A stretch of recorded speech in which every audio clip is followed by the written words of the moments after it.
13, the year she was noticed. Peers and pressure hurried her into adulthood. She was changing. She went from looking cute to standing out, growing in ways that made the streets whistle, made eyes bulge, made her cool. Cool enough to sit with the cool girls 2 grades above her. All of a sudden, she was interesting, funny, and important. Hanging out with 15 and 16-year-olds made her the it girl in it places, pulled over by it studs who parked to get their attention. Their youth was theirs, and they took it freely. Wool pulled over her parents' eyes.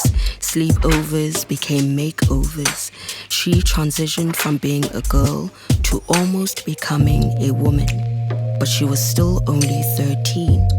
In grown-up clothes, with grown-up lips, hanging with grown-up boys who served her sweet-tasting drinks that made her dizzy and laugh like a grown-up. She was still 13. And he was 28, old enough to pay for dinner and drive them to parties.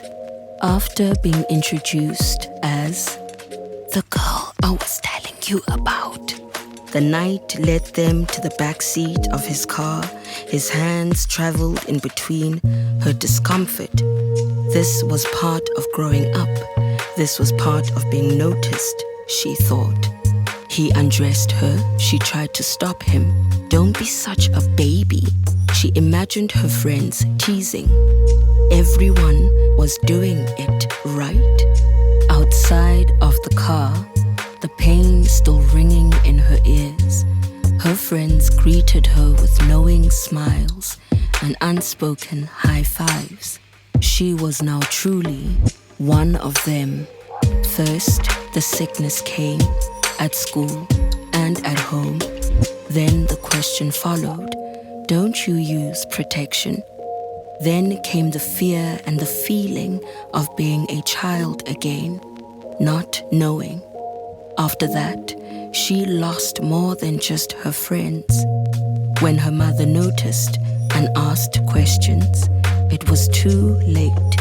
Bursting into tears in her mother's arms, she was 13.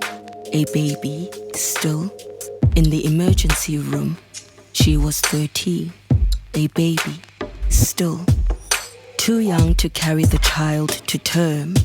A C-section, not enough to save the unborn. The relief that she wouldn't have to become a mother quickly faded as news of a new reality struck her harder than anything she'd heard before. An HIV diagnosis. They got it wrong, she thought. This couldn't be her. She was 13, a baby still. You can't change Charmaine's story, but you could change the stories of thousands like her.